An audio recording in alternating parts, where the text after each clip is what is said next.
आज की क्लास में सभी बच्चों का स्वागत है। कल हम राष्ट्रवाद पर चर्चा कर रहे थे। राष्ट्रवाद क्या है? राष्ट्रवाद की विशेषताएं क्या हैं?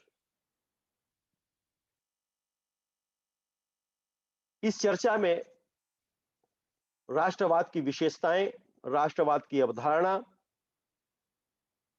और राष्ट्रवाद का मूल तत्व क्या है, उन बिंदुओं पर हम आपसे चर्चा किए थे।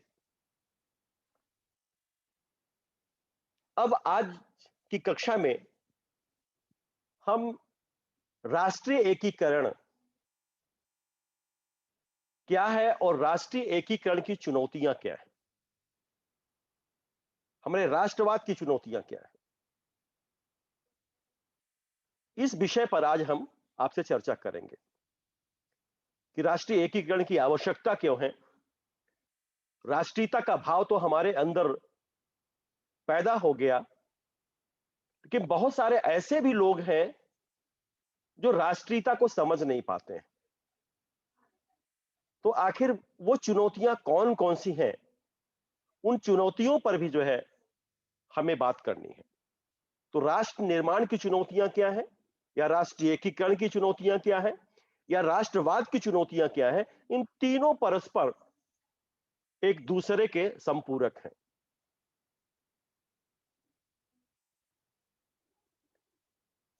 आपने एक वेस्टर्न थिंकर रास थे, रास का नाम आपने सुना होगा।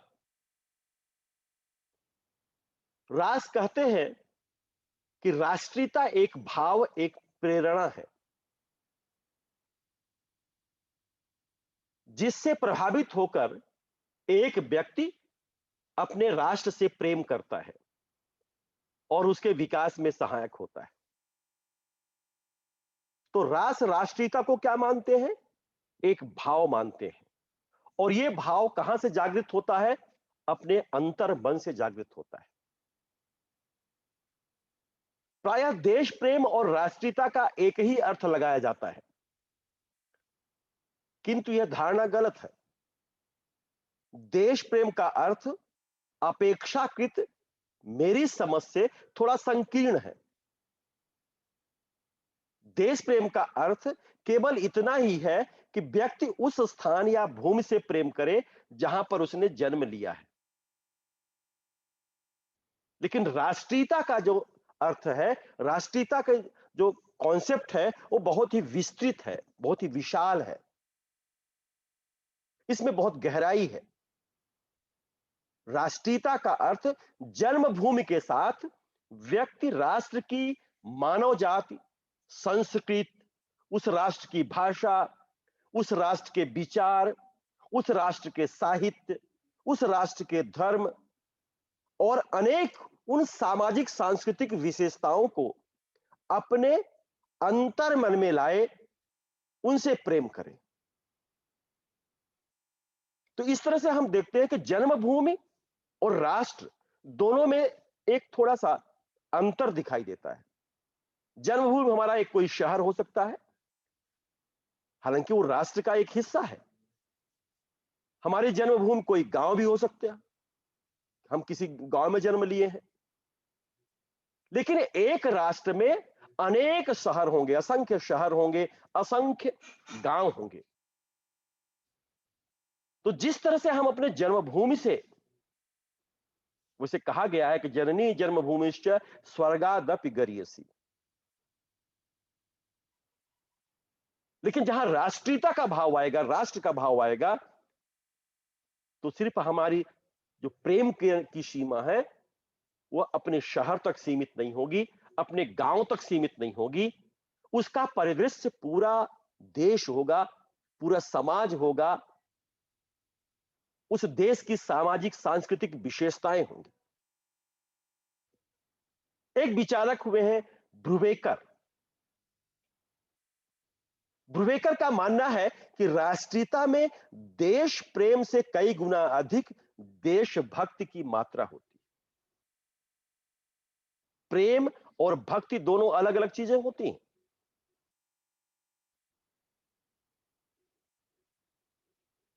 भक्ति में हम डूब जाते हैं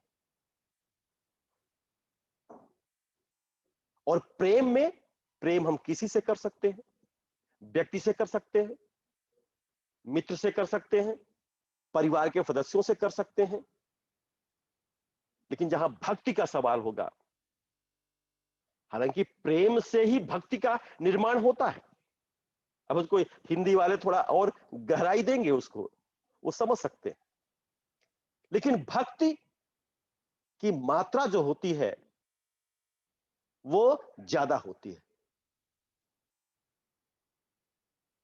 और जब हम राष्ट्र निर्माण की बात करेंगे तो हम एकता की बात करेंगे, सामाजिक ताने बाने का वह विन्यास जहां हमारी सोच, हमारी कार्यप्रणाली एक हो, और एकता में ही शक्ति होती है। एकता ही समाज का बल होता है, एकता ही राष्ट्र का बल होता है। जहां एकता नहीं होती है, जिस देश में, जिस समाज में एकता नहीं होती है, वो दुर्बलहीन समाज या राष्ट्र होता है। कहा गया है, ऐक्यम बलम समाजस्य तद भावेश दुर्बल, तस्मात् ऐक्यम प्रशंसन्ति दृढ़म राष्ट्र हितैषिणः। Unity is the strength of any society, and it is weak without unity. Hence, well-wishers of the nation strongly praise unity. एकता समाज का बल है, एकताहीन समाज दुर्बल है, इसलिए राष्ट्रहित सोचने वाले एकता को बढ़ावा देते हैं। हम अपने राष्ट्र के बारे में सोचते हैं, लेकिन बहुत सारे ऐसे लोग होते हैं जो अपने सुख के लिए, अपने हित के लिए राष्ट्र की अस्मिता को भी गिरवी रखने की सोच पैदा कर लेते हैं। वो उनका स्वार्थ होता है, वह उनका अहम होता है, वह उनकी निजता होती है, वो सामाजिकता नहीं होती। तो हमें सवाल उठता है कि हमें निजता को महत्व देना है या सामाजिकता को महत्व देना है। तो राष्ट्र निर्माण की क्या चुनौतियां हैं, राष्ट्रीय एकीकरण में क्या समस्याएं हैं, उन समस्याओं को भी हमें समझना होगा। भारत के प्रथम प्रधानमंत्री पंडित जवाहरलाल नेहरू ने अपने प्रथम भाषण में, जब 14-15 अगस्त 1947 की रात्रि को संविधान सभा के एक विशेष सत्र को संबोधित किया, और इस संबोधन को ट्विस्ट विद डेस्टिनी कहा जाता है, भाग्य वधु से चिर परिचित भेंट। जब देश आजाद हुआ तो इस बात पर आम सहमत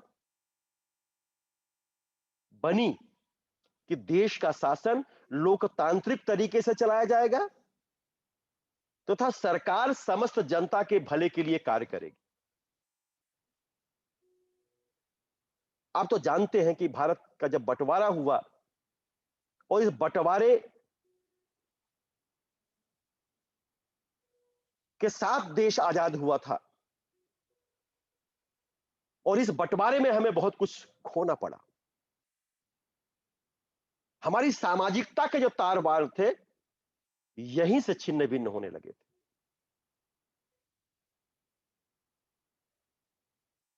जो हमारी समरसता के ताने बाने थे, यहीं से टूटने लगे थे। और 1947 का साल हिंसा और विस्थापन की त्रासदी का साल बन गया था। देश की आजादी के साथ ही 3 प्रमुख चुनौतियां का सामना हमें करना पड़ा। प्रथम चुनौती यह थी कि भारत को, अपने देश को एकता के सूत्र में कैसे बांधा जाए। जिस विस्थापन की त्रासदी और जिस बंटवारे की त्रासदी को देश ने देखा था, उस समय की हिंसा को देखा था, उस हिंसा से कैसे उबरा जाए, भारत को एकता में कैसे बांटा जाए, और एक ऐसे भारत का निर्माण किया जाए जिसमें भारतीय समाज की सारी विविधताओं के लिए जगह हो। हमारी कल्पना तो राम राज्य की थी, दैहिक दैविक भौतिक तापा, राम राज्य नहीं काहू ही बैपा। हमारे लोकतंत्र की तो वो कल्पना थी, लेकिन कहते हैं ना, करनी और कथनी में अंतर होता है। जब हमारी सोच निजता के घेरे में घिर जाएगी या कैद हो जाएगी, तो उस वक्र से हम आगे जाने का प्रयास ही नहीं कर पाएंगे। तो संक्षिप्त में अगर हम इस बात को कहें कि अनेकता में एकता की स्थापना आजादी के बाद हमें करनी थी, यह भारत के लिए सबसे बड़ी पहली चुनौती थी। भारत की दूसरी चुनौती क्या थी कि भारत में लोकतंत्र को बनाए रखने के लिए कौन से ऐसे आदर्श बनाए जाए,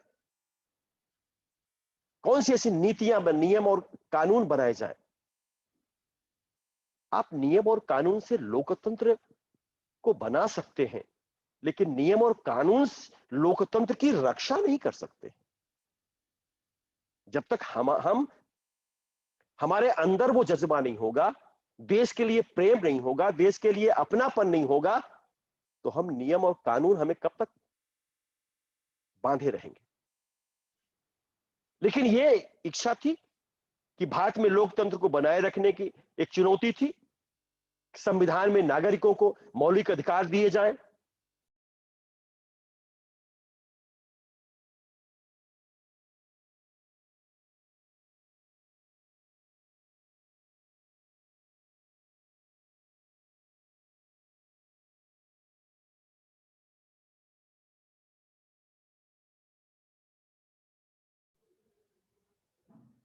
तीसरी चुनौती जो सबसे बड़ी थी, वो चुनौती क्या थी?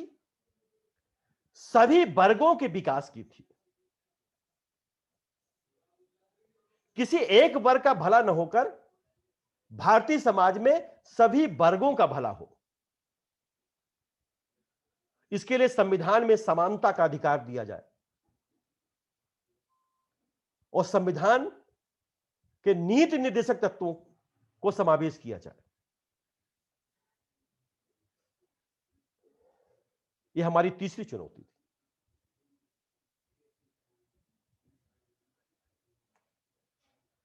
तो तीसरी चुनौती, इन चुनौतियों को हम दूर करने के लिए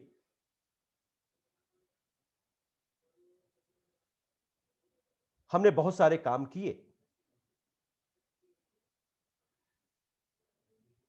लेकिन अब यह सवाल उठता है कि भारत में राष्ट्रीय एकीकरण की समस्याएं जो हमारे सामने आ रही हैं, वो समस्याएं कौन सी हैं और उन समस्याओं से निपटने के लिए हमारे पास क्या होनी चाहिए।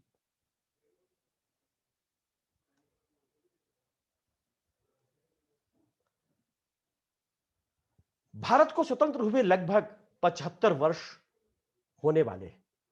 हमारी 75वीं वर्षगांठ की शुरुआत हो गई। इस समय के दौरान स्वतंत्र भारत के लोगों ने राष्ट्रीय एकीकरण के आदर्श को प्राप्त नहीं किया गया। वर्तमान में राष्ट्रीय एकीकरण के आदर्श की प्राप्ति काफी कठिन प्रतीत होती है। क्यों कठिन प्रतीत होती है? क्योंकि हम स्वांतः सुखाय वाली धारणा में व्याप्त हो गए। बहुत सारी विकृतियां हमारे सोचने में आ गई है, बहुत सारी विकृतियां हमारे लोकतांत्रिक व्यवस्था में आ गई है, और ये विकृतियां दिनों दिन बढ़ती जा रही हैं। तो वर्तमान में राष्ट्रीय एकीकरण के आदर्श की प्राप्ति काफी कठिन प्रतीत दिखाई देती है, और इसका मुख्य कारण यह है कि राष्ट्रीय एकीकरण के मार्ग में व्यावहारिक बाधाएं और समस्याएं हैं। इन समस्याओं या रुकावटों का हम कैसे समझ सकते हैं, वो कौन सी चुनौतियां हैं, उन चुनौतियों को हम कैसे समझ सकते हैं, इस पर गौर करना होगा। पहली चुनौती क्या है हमारी? पहली चुनौती हमारी है सांप्रदायिकता की, कम्युनलिज्म। भारत एक बहुधार्मिक राज्य है। भारत में कई धर्मों के लोग हैं। भारतीय संविधान ने शासन की एक धर्मनिरपेक्ष प्रणाली स्थापित की है।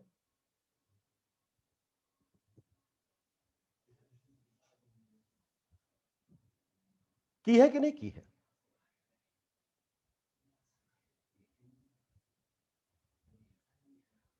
उस धर्मनिरपेक्ष प्रणाली को जानने के पहले हमें यह जानना होगा कि राष्ट्रीय एकीकरण वास्तव में है क्या।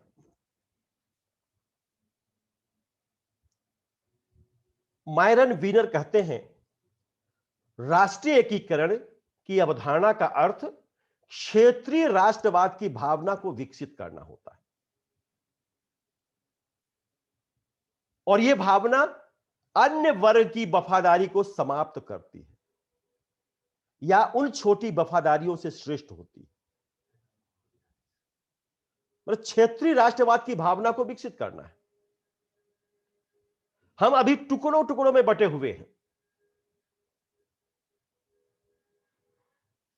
कोई दक्षिण के राज्य की राग अलाप रहा है, कोई पूर्व के राग अलाप रहा है, कोई पश्चिम के राज्य की राग अलाप रहा है। तो इस अलाप को हमें बंद करके पूरे राष्ट्र के एकीकरण के भाव जब तक उत्पन्न नहीं होंगे, तब तक राष्ट्रीय एकीकरण कैसे सुदृढ़ होगा। हमारे पूर्व राष्ट्रपति डॉक्टर एस एस राधाकृष्णन कहते हैं कि राष्ट्रीय एकीकरण कोई मकान नहीं है जिसे मसाले और ईंटों से बनाया जा सकता हो। यह एक औद्योगिक योजना भी नहीं है जिसे विशेषज्ञों द्वारा विचार किया और लागू किया जा सकता हो। इसके विपरीत एकीकरण एक विचार है जिसका निवास लोगों के दिलों में होना चाहिए। यह एक चेतना है जो बड़े पैमानों पर जागरूकता बढ़ाती है। तो अगर हम अंतिम लाइन पे, राधाकृष्णन जी के अंतिम लाइन पे गौर करें कि यह एक चेतना है जो बड़े पैमाने पर जागरूकता बढ़ाती है, जब तक हमारे अंदर वो चेतना नहीं आएगी, अर्थात जब तक हम अपने आप को बदलेंगे नहीं, राष्ट्र निर्माण की कसौटी पर कभी खरे नहीं उतरेंगे और राष्ट्रीय एकीकरण की संभावना पर कभी बल नहीं मिलेगा। इसी कड़ी में एच.ए. गनी, इनका मानना है कि राष्ट्रीय एकीकरण एक सामाजिक, मनोवैज्ञानिक और शैक्षणिक प्रक्रिया है, और इस प्रक्रिया के माध्यम से लोगों के दिलों में एकता, एकजुटता और सद्भाव की भावना को विकसित किया जा सकता है। उनमें साझी नागरिकता या राष्ट्र के प्रति वफादारी की भावना पैदा होती है। आप गनी जी के परिभाषा पर अगर गौर करें,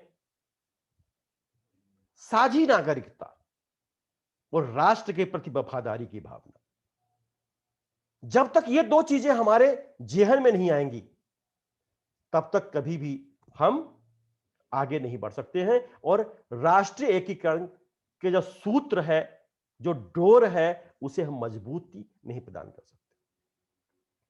अब हम आपको राष्ट्रीय एकीकरण की बाधाएं क्या हैं, उन बाधाओं पर क्रमशः आपसे चर्चा करेंगे। सांप्रदायिकता की बात कर रहे थे। 1947 में भारत को दो हिस्सों में विभाजन का कारण बना। वर्तमान में हमें देख रहे हैं उसका भी कारण क्या था? धर्म था।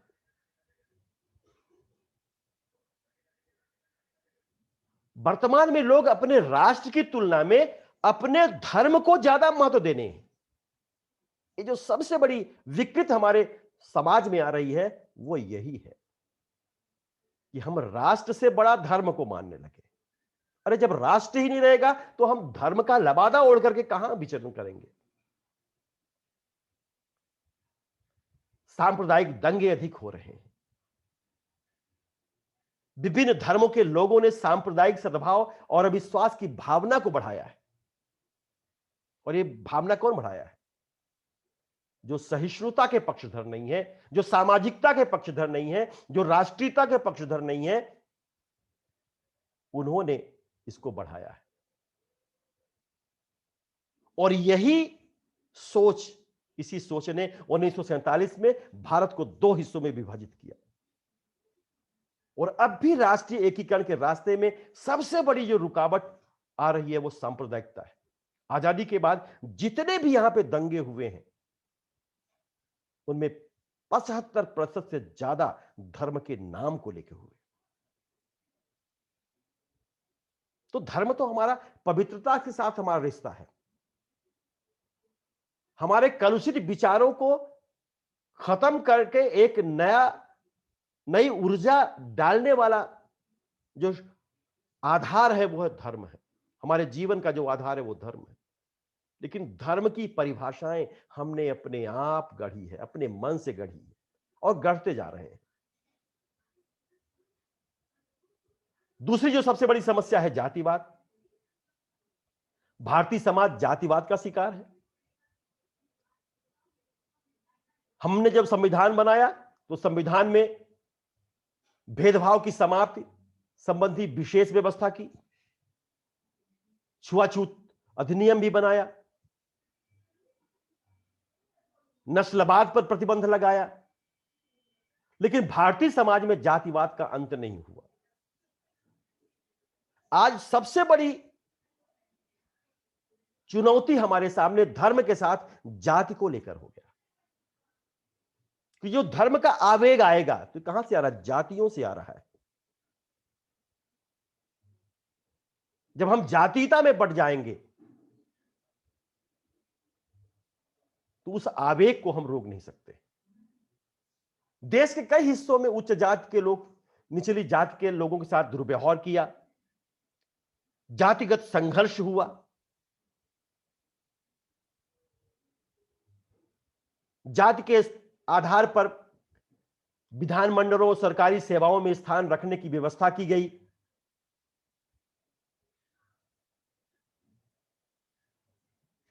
भारतीय राजनीति धर्म और जाति के आसपास काफी हद तक घूमती है।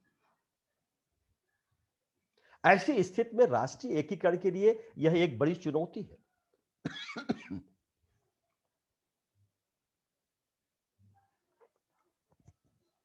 तो जातिवाद भी, जब जातीयता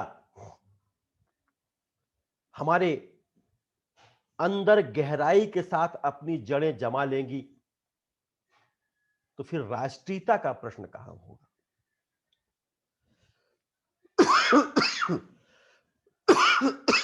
हम तो राष्ट्रीयता से दूर भागेंगे। तो ये जातीयता भी एक बहुत बड़ी चुनौती है। फिर भाषावाद। आप पढ़े हैं कि भारत एक बहुभाषी देश है। कई भाषाएं यहां के लोगों द्वारा बोली जाती हैं। भारतीय संविधान ने 22 से भारतीय भाषाओं को मान्यता दी। हो सकता है कि और बढ़ गई हो।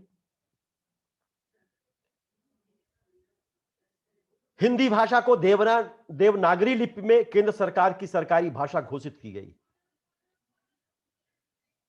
भाषा के आधार पर 28 राज्यों में भारतीय संघ का गठन किया गया है। और वर्तमान में स्थिति यह है कि दक्षिण भारत के लोग हिंदू को स्वीकार करने के लिए तैयार ही नहीं। हिंदी और अंग्रेजी को लेकर के बहुत सारे आंदोलन हो चुके हैं।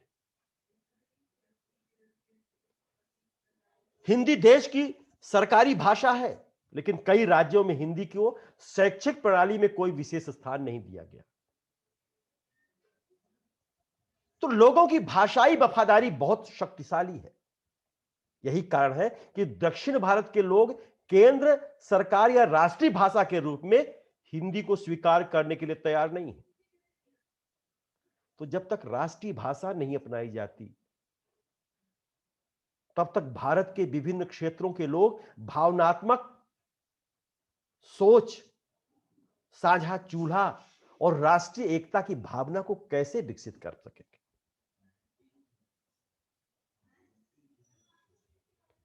हमें क्षेत्रीय भाषाओं को महत्व देना है, लेकिन देश में एक हमारी भाषा होनी चाहिए, राष्ट्रीय भाषा होनी चाहिए।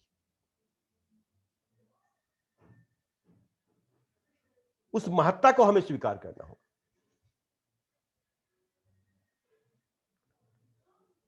तो भाषावाद के साथ साथ क्षेत्रवाद भी एक चुनौती है।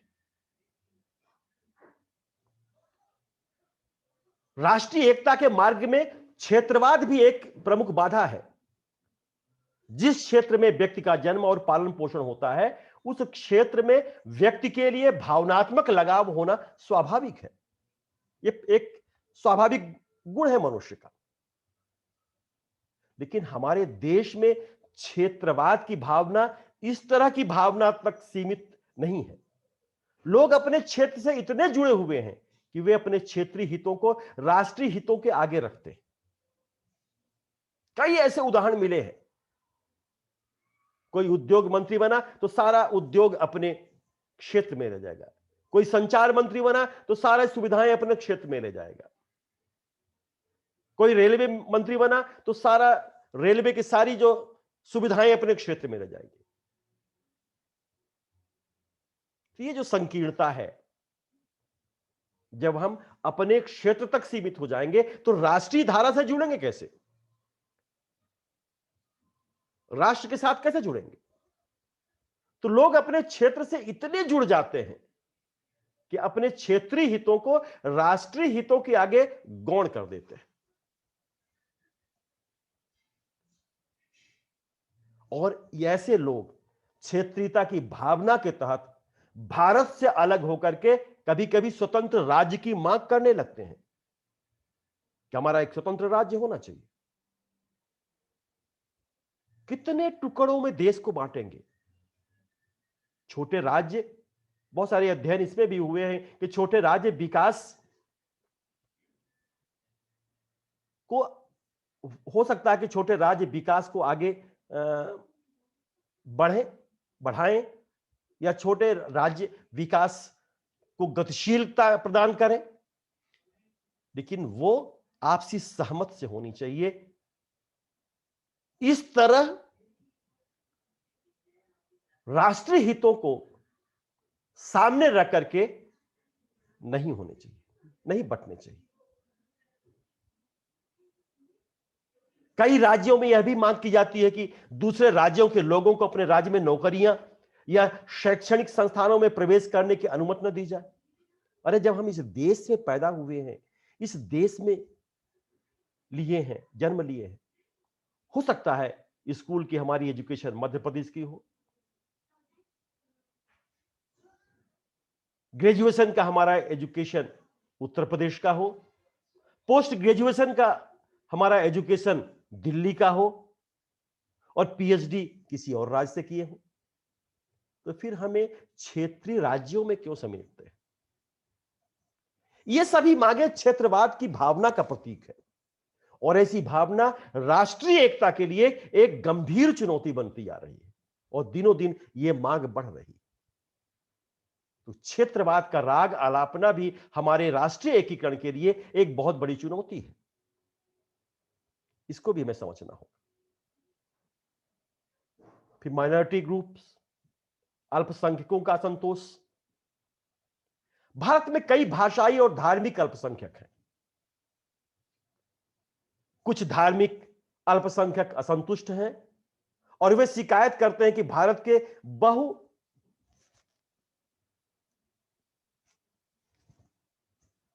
जो दूसरे लोग हैं वो उनकी पहचान को नष्ट करना चाहते हैं। अर्थात जो संख्या में ज्यादा है वो उनकी आइडेंटिटी को खत्म करना चाहते हैं। धार्मिक अल्पसंख्यकों में ऐसी धारणा भी बढ़ती कट्टरता का प्रमुख कारण है। धार्मिक अल्पसंख्यकों का धार्मिक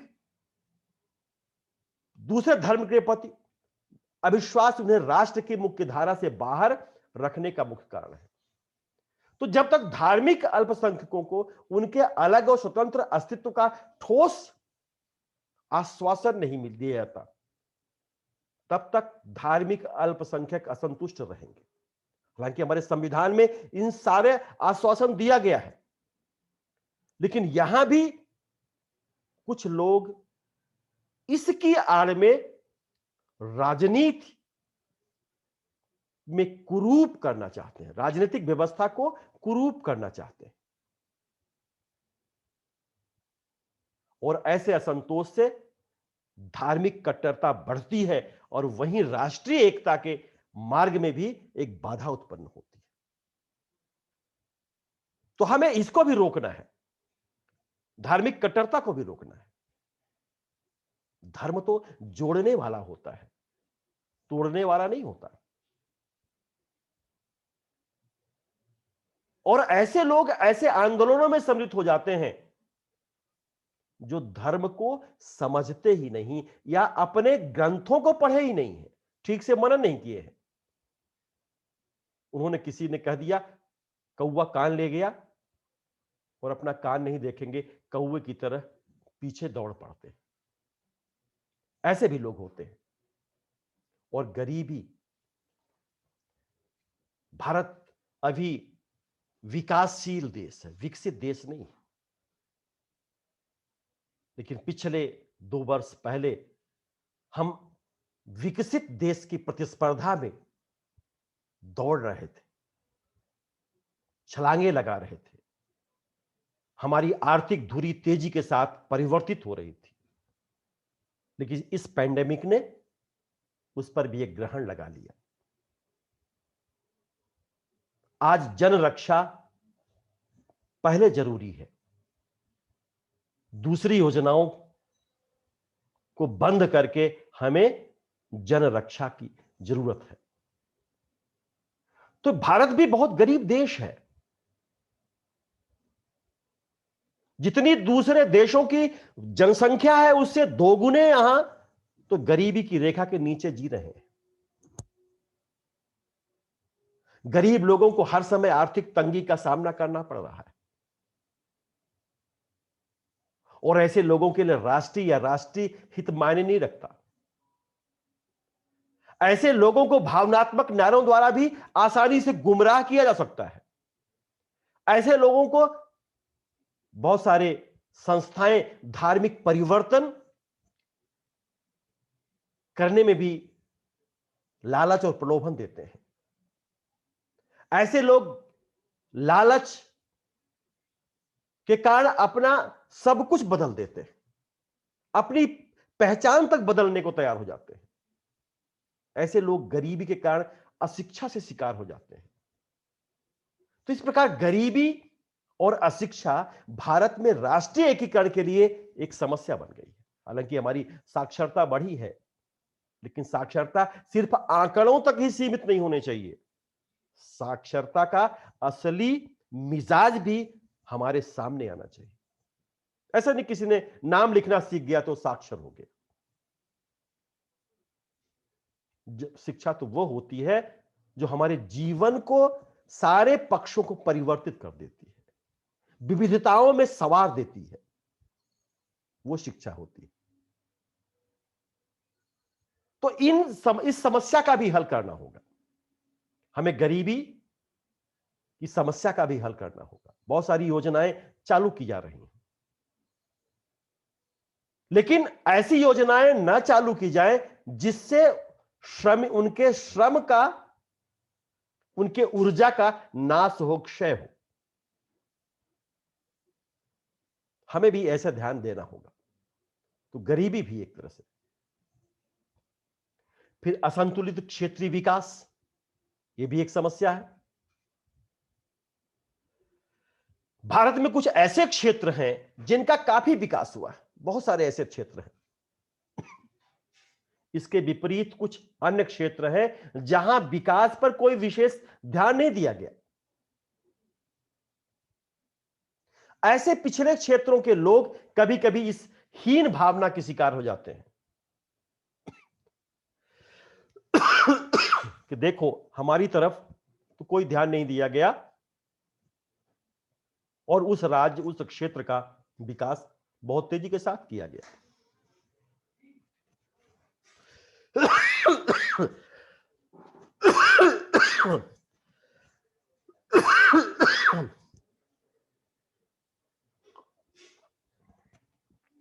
तो ये हीनता भी आती है। सरकार द्वारा ये हीनता में सरकार के प्रति आरोप लगाते हैं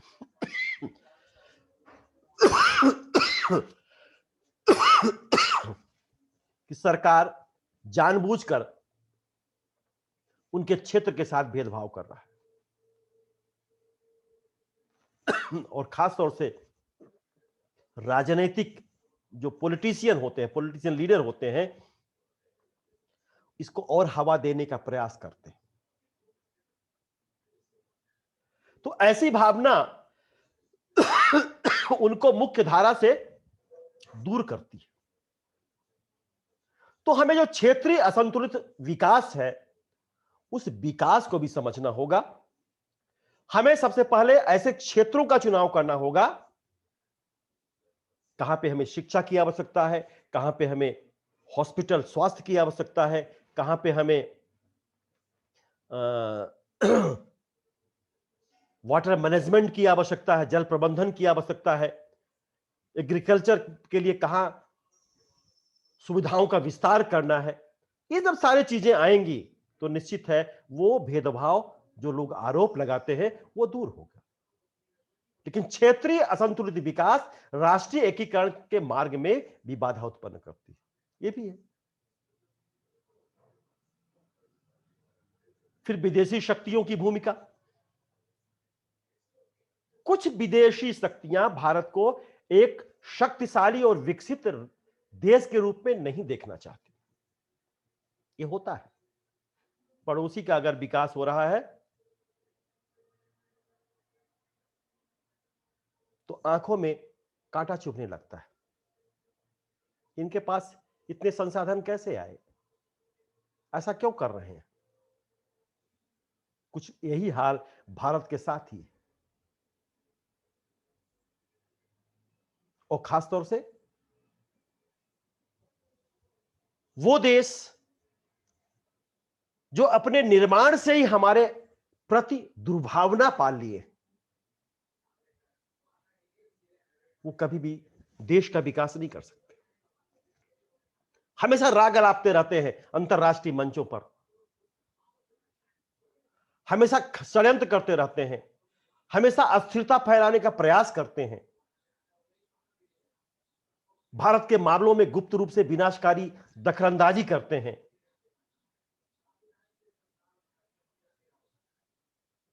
यह भी होता है। लेकिन इसको कुछ आज अपनी नाकामी को छिपाने के लिए हमारे राजनीतिक नेता भी कभी कभी यह कहने लगते हैं कि विदेशी शक्तियां भारत में अशांति फैलाना चाहती हैं। जब उनके बयानबाजी आती है, जब वो इस तरह के राग अलापते हैं, तो एक तरह से उनकी नाकामी होती है। हमें ऐसे राग पब्लिक मंच से नहीं अलापना है। हमें अगर ऐसी शक्तियां हैं तो हमें अंदर ही अंदर उनको ऐसी नीति बना करके उनको सामाजिक आर्थिक हर स्तर पर, हर जगह, हर मंच पर उनको निर्मूल करना है। लेकिन राग नहीं अलापना है कि विदेशी शक्तियां हमारे अस्थिरता फैला रही हैं, या माने ये अगर हम ऐसा कह दिए तो अर्थात ये हमारी कमजोरी है। हम क्या कर रहे हैं? तो ये विदेशी शक्तियों भी कभी कभी ऐसी अस्थिरता फैलाने का षड्यंत्र रचती है। ये भी है। सांप्रदायिक राजनीतिक दल, ये जो सबसे बड़ी चुनौती आ रही हमारे सामने, कम्युनल पॉलिटिकल पार्टी, ये बहुत बड़ा सवाल उठ रहा है। राजनीतिक दलों की सटीक सिद्धांतों पर आधारित होना चाहिए, कोई भी राजनीतिक दल हो।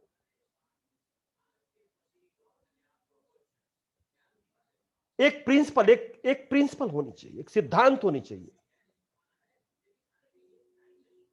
राजनीति में राजनीति का धर्म होना चाहिए, धर्म की राजनीति नहीं होनी चाहिए।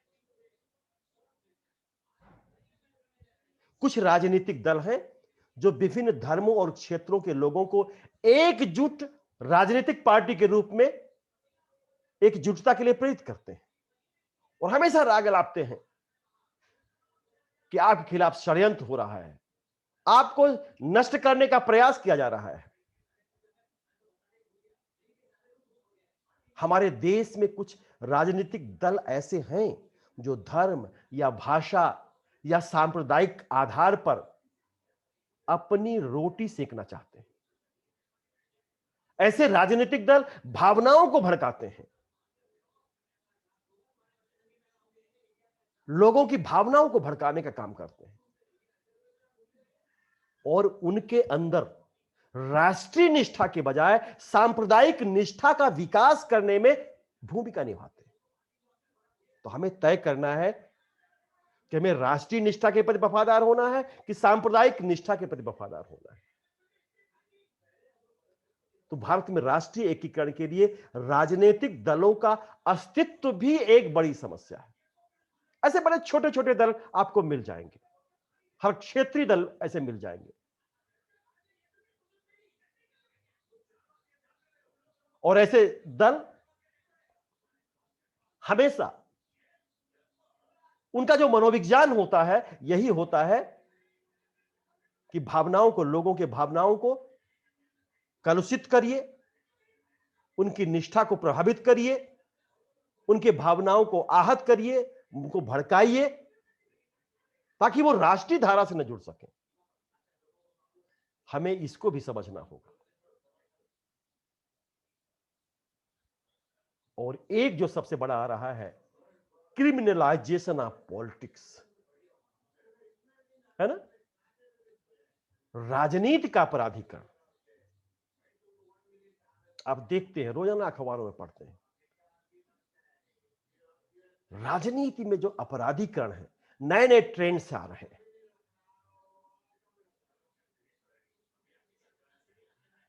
ठहरा किसमें कितना बल है, ये जो वर्चस्व की लड़ाई चल रही है। मुझे याद आता है, एक व्याख्यान हो रहा था भोपाल में और उस व्याख्यान में हमारे पूर्व लोकसभा अध्यक्ष जो अब इस दुनिया में नहीं है, आदरणीय संगमा जी, राजनीति और पॉलिटिक्स एंड वैल्यू पे बात कर रहे थे, व्याख्यान देने आए थे। बड़े बेबाक, बहुत ही सटीक टिप्पणी होती थी उनकी। और वहां पर जब वो व्याख्यान दिए, अपने व्याख्यान में कहा कि मैं लोकसभा के सर्वोच्च आसन पे हूं, लेकिन जब नजरें उठा करके नीचे देखता हूं तो मेरी आंखें पथरा जाती हैं। कितने सजाफता, कितने क्रिमिनल्स,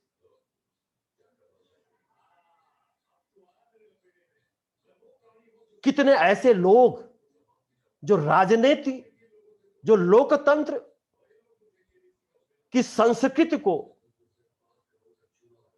अपने अनुसार चलाना चाहते हैं।